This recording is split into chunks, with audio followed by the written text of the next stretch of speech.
ठीक है, बोलिए। डॉक्टर मान सिंह जी बोलिए। माननीय सभापति महोदय जी, यह बहुत ही गंभीर प्रकरण है और निश्चित तौर पर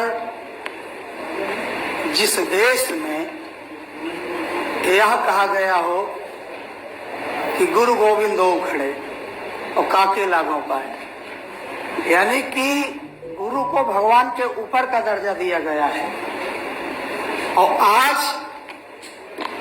ऐसे गुरुओं की क्या स्थिति है? क्या सरकार इतनी संवेदनहीन हो चुकी है या ये बदले की भावना में काम करना चाहती है? मैं सिर्फ यही कहना चाहूंगा सभापति महोदय कि कैसा हम तर्क कर रहे हैं।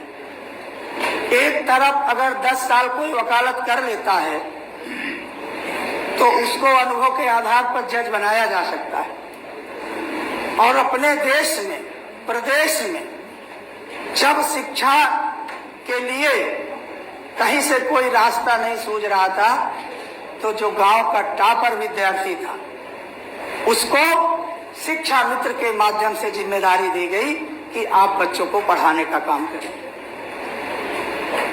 माननीय सभापति महोदय, ये बड़े दुख के साथ कहना पड़ रहा है कि हम लोग कई बार इस पर बहस करते हैं, चर्चा करते हैं, फिर उठ करके चले जाते हैं और वही छोटे छोटे बच्चे जो अनाथ हो जाते हैं, 2-2, 3-3, 4-4 साल के बच्चे, जब हम जाते हैं देखते हैं कि उन बच्चों को या उस परिवार को सरकार 1 रुपए का न कोई मुआवजा, न कोई मदद, न कोई सहायता, किसी प्रकार की अगर सहायता कोई कभी दिया हो तो मानव बताएं। मुझे लगता है कि शायद हम ग्रामीण परिवेश से आते हैं और मैं देखा करता था कि गांव में जब कोई घटना घट जाती थी तो उस दिन गांव में भोजन नहीं बनता था या उस घर में भोजन नहीं बनता था। अगर भोजन बन भी जाता था उसके गले के नीचे नहीं उतरता था। आज संवेदनाएं कहाँ ठहर गई है? आज एक तरफ मृत्यु का तांडव हो रहा है और हम अट्टहास कर रहे हैं। मानव, ये दुख का विषय है। एक शिक्षा मित्र अंतरराष्ट्रीय जो जसवीर सिंह बाधवा थे, पूर्व प्रदेश अध्यक्ष सूचना अधिकार का, उन्होंने कहा कि ऐसे त्रासदी भरे जीवन को हम अंत करना चाहते हैं और ये पत्र के माध्यम से उन्होंने कहा कि हम सामूहिक इच्छा मृत्यु चाहते हैं। मानवर, यहाँ मैं एक पत्र का जरूर उल्लेख करना चाहूंगा कि एक शिक्षा मित्र ने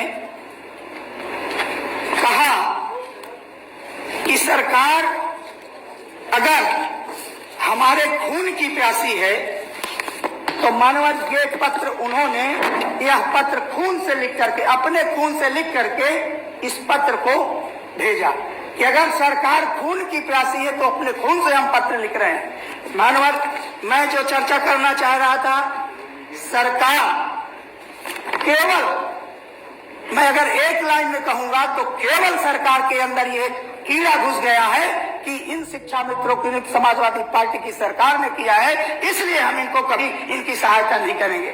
मानव, ऐसी हठधर्मता, ऐसे लोकतंत्र में माननीय नेता सदन मुस्कुरा रहे हैं। ये मीडिया बंधु अगर कहीं भी देखिए, ये खून से लिखा हुआ पत्र मेरे पास भेजा गया है। अरे हो गया, आगे बढ़िए। नहीं, आगे भी बढ़ूंगा माननीय सभापति महोदय। अगर इतनी संवेदनहीनता है, अगर इस मुद्दे को कि यहाँ एक तरफ लाशें उठ रही हैं और एक तरफ मुस्कुराहट है, तो मैं आगे भी बढ़ूंगा मानव, निश्चित तौर पर। बिल्कुल बढ़िया। नहीं, वो तो मुस्कुराहट कहाँ से है वो तो आप बेहतर जान रहे होंगे।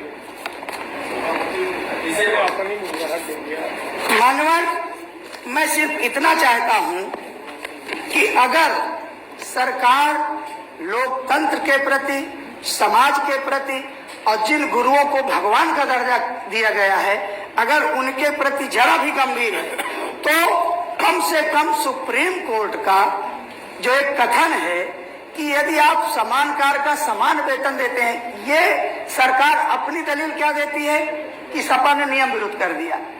अपनी बात मनवाने के लिए वही तर्कबाज कि नियम विरुद्ध कर दिया, जबकि सुप्रीम कोर्ट का स्पष्ट उल्लेख है कि आप समान कार्य का समान वेतन दीजिए। इन्हें 30-40 हजार काम रोक रहे हैं। माननीय सभापति महोदय, मैं एक आपको डायरी दिखाना चाहता हूं।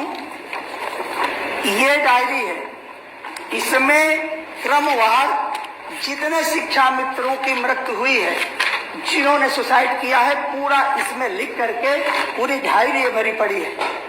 माननीय सभापति महोदय, मैं ये चाहता हूं कि शिक्षा मित्रों के साथ इस तरीके का सौतेला व्यवहार न किया जाए, कि कम से कम उनको इतनी स्थिति उनकी सुधार दिया जाए कि जो आए दिन वो आत्महत्या कर रहे हैं, वो आत्महत्या का सिलसिला रुक जाए। या तो सरकार ये सोच करके बैठी है कि हम शिक्षा मित्रों को एक एक करके इसी तरह अवसाद के चलते उनको हम मृत्यु करने के लिए बाध्य कर देंगे।